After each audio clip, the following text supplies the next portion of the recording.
Olá, professores! Eu recebi essa pergunta aqui sobre a correção dos erros ortográficos no caderno da criança. O professor pode fazer isso? Além de responder, eu vou trazer algumas sugestões para você melhorar a ortografia da sua criança, da sua turma também. Meu nome é Ludmila Lima, eu sou professora, psicopedagoga, dou aula há mais de 15 anos na rede pública do estado de Minas Gerais e vou deixar uma oportunidade muito bacana para você aqui na descrição desse vídeo. O nosso curso de alfabetização, aquele que tem um material super completo com os códigos da BNCC para você alfabetizar, grupo exclusivo para você tirar sua dúvida comigo, ele tá aqui na descrição com 40% de desconto. É só você usar o cupom MES do Prof. E, além dos 40% de desconto, você pode dividir em 12 vezes, se você preferir assim. Agora, vamos ao nosso assunto. Então, o professor deve ou não, pode ou não, corrigir a ortografia no caderno da criança. Olha, primeira coisa que eu tenho aqui para te falar é o seguinte: o problema não é a caneta vermelha. E ela também não é a solução, tá? Ela não é nem problema, nem solução, ela é só uma caneta. Antes de responder essa pergunta de uma forma mais detalhada, eu queria prestar atenção aqui num aspecto desta pergunta. Não estou reclamando da pergunta não, tá? Mas é porque a gente, assim, as pessoas às vezes são muito taxativas sobre o que o professor pode e não pode fazer, sobre o que o professor deve e não deve fazer. E a gente tem que se lembrar que o professor, ele tem, dentro de um limite ético, dentro de um limite didático, ele tem autonomia para adotar alguns procedimentos ou não. Então, o que eu vou dizer aqui são sugestões para que funcione bem na sua turma. Não quer dizer que seja proibido ou que seja obrigatório, tá bom? Então, vamos lá. Primeiro aninho, tá? Não, primeiro, a gente tem que pensar em objetivos. Primeiro aninho. A minha criança no primeiro ano, ela está começando a construir a ideia, começando a assimilar o sistema alfabético de escrita. Ela começa conhecendo o alfabeto, despertando a consciência fonológica, ela vai passar pelas hipóteses de escrita e nesse momento a gente não vai ficar corrigindo, não. Então, por exemplo, a minha criança silábica, ela vai colocar uma letra para cada sílaba e eu não vou lá encher o caderno dela de risco, não. O objetivo da correção ortográfica não é ter um caderno todo correto, porque caderno é só caderno. E também não é provar para as pessoas que eu, professora, sei ortografia, né? Porque às vezes a gente fica inseguro pensando, nossa, vai achar que eu não vi isso daqui. Ai, vai achar que a professora nem percebeu o erro. Não, as pessoas sabem que o professor sabe ortografia, tá? O objetivo é ensinar ortografia para nossa criança.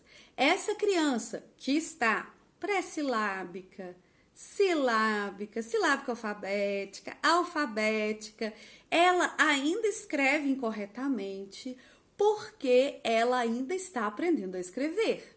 Então, se a minha criança, ainda que seja alfabética, escreveu de uma maneira incorreta, eu vou chamá-la, de preferência, vou chamá-la e a gente vai refletir sobre a palavra. Olha, sabe o que você escreveu aqui? Aí você lê do jeito que ficou a escrita dela. E fala, era isso que você queria escrever? Não. Então vamos pensar esse primeiro pedacinho, como que tinha que ficar, que letra que a gente tinha que colocar. Então é uma coisa mais individual. Para essa criança não resolve marcar erro, não. Porque ela não sabe nem como que começa a corrigir. Então, para minha criança menor, no caderno, no dia a dia, para a criança que está passando por essas fases, a gente não precisa ficar corrigindo. Se você for expor, ou se você estiver fazendo uma atividade com o objetivo ali de avançar mais nessa etapa, para a criança perceber essas diferenças, aí você vai fazer essa correção mais conversada com a criança, ok? Se for algo que será exposto, pode ser criança de qualquer idade, a gente vai chamar e vai ensinar a escrever do jeito certinho, tá bom? Bom, aqui a gente está falando das crianças de primeiro ano, porque elas ainda não estão alfabetizadas. Se tudo que ela escrever você riscar, ela vai ficar numa frustração que ela não vai querer escrever mais nada. Agora vamos para segundo ao quinto, ou terceiro ao quinto. Crianças alfabetizadas. Na BNCC, a criança pode alfabetizar no segundo também, mas a gente sempre procura que seja no primeiro, né? Então, crianças já alfabetizadas do segundo ou do terceiro até o quinto. Como que a gente vai fazer? Nosso objetivo ali, então, é ensinar a ortografia. Se a gente vai ensinar a ortografia, se a gente vai corrigir, a gente pode corrigir o caderno? Pode marcar no caderno? Pode, sim. Como que seria, como que eu sugiro, como que eu acho mais interessante você fazer essa correção? Marque a lápis, para que a criança veja as marcações, apague e faça certo. Então, olha aqui, essa palavra nesse lugar aqui tá errada, essa palavra nesse lugar aqui tá errada, essa palavra nesse lugar aqui tá errado, aqui tem acento, aqui não é assim, né? E a criança vai fazer a correção daquela palavra. Sempre que você puder dar para a criança uma dica de associação, por exemplo, quando as crianças estão escrevendo números, né? Então, centavos, centímetros, olha, essas palavras todas vêm da palavra cem. Centavo, centímetro, centésimo. Então, ela começa com S? Não, ela começa com C, igual a palavra 100, igual o numeral 100, né? Que a palavra 100 de não tem é com S. E aí a gente vai ensinar a diferenciar também. Então, pode corrigir sim, mas o mais interessante é você ir fazendo as marcações a lápis e a criança apagar. Texto exposto sempre corrigido, né? De preferência passado a limpo. Então, a gente pode marcar e você vai corrigir no caderno, vai marcar ali para a criança corrigir. E é muito interessante que você observe os erros persistentes para fazer intervenção com a turma. Então, por exemplo, a minha turma insiste em não acentuar.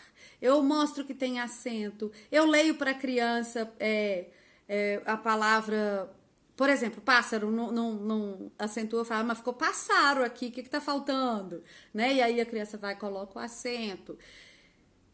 Mas mesmo assim eles não estão fazendo. Então, o que é que a gente vai fazer? A gente vai fazer uma intervenção. A gente vai fazer com a criança ali as regras de acentuação, que seria o caso dessa dificuldade. A gente vai fazer exercício para a criança entender que no meio de duas vogais o S tem som de Z, que dois S juntos tem um som diferente, né? Então, a gente vai fazendo essas atividades, uma intervenção coletiva, mais explicada, porque ficar só corrigindo, às vezes eles ficam errando, e a gente corrigindo, e ninguém sai do lugar. Então, como eu disse, eu trago sugestões aqui para você. Erros que as suas crianças estão errando muito. Jogos de memória de associação, né? Jogos de completar, jogos de escrever no quadro ali, corrida de revezamento, quem que escreve mais palavra com SS certa, né? E aí qual equipe que ganha ali do revezamento. Então a gente pode propor jogos com essas crianças. A gente precisa fazer uma correção sistemática. Toda vez que tá errado, marca ali com lápis e a criança vai corrigir. Se ela não sabe, ela vai consultar. Aí, se você usa dicionário, dicionário. Se vocês têm tablet, pode usar Google, Google, mas vai consultar e vai descobrir como é que escreve isso certo. Nem que seja perguntando pro colega, tá? Regras e mapas mentais. Existem regras para algumas dificuldades ortográficas. Existe regra de acentuação, existe regra de elementos de P&D, existe regra dos porquês, existem regras, né? Existem várias regras. Então, trabalhe essas regras, construa mapas mentais com as crianças, isso ajuda elas a memorizar algumas coisas, né? Na língua portuguesa, a gente tem convenções. Às vezes não é tão lógico. Na matemática é lógico. Na língua portuguesa são convenções. Então, às vezes, a criança precisa de ajuda para memorizar aquilo. Pode ser com jogos, com a correção, com as regras, com os mapas mentais, cada criança aprende melhor de um jeito. E exercícios. Exercícios, exercícios, exercícios. Porque para memorizar, para fixar, eles vão precisar de repetição. Então, eu espero que aqui eu tenha respondido bem a essa pergunta. Se tiver mais alguma dúvida, é só falar que eu vou procurar responder.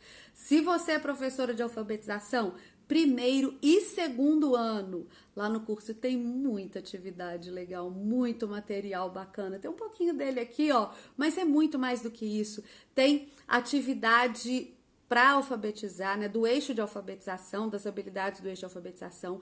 Para cada uma delas tem atividade para casa, tem uma apostila separada de para casa, tem uma apostila com todas as habilidades de produção de texto, tem uma apostila com todas as habilidades de leitura, aquelas que trazem os gêneros textuais do primeiro e do segundo ano. Eu entro no grupo todos os dias para tirar a sua dúvida. Todos os dias eu procuro responder as alunas, ou na nossa live, ou lá no grupo mesmo, dependendo da pergunta. Então, a gente tem, assim, um material muito legal. Eu já tô ansiosa para pegar o primeiro aninho no ano que vem, para poder trabalhar bem bacana, porque tá muito fácil de planejar, tá tudo com código, tá tudo combinando. Tá muito legal, gente, tá muito legal. E 40% de desconto você nunca mais vai ver. Maior promoção que a gente já teve, hein? O link tá na descrição. Um grande beijo para você e até a próxima.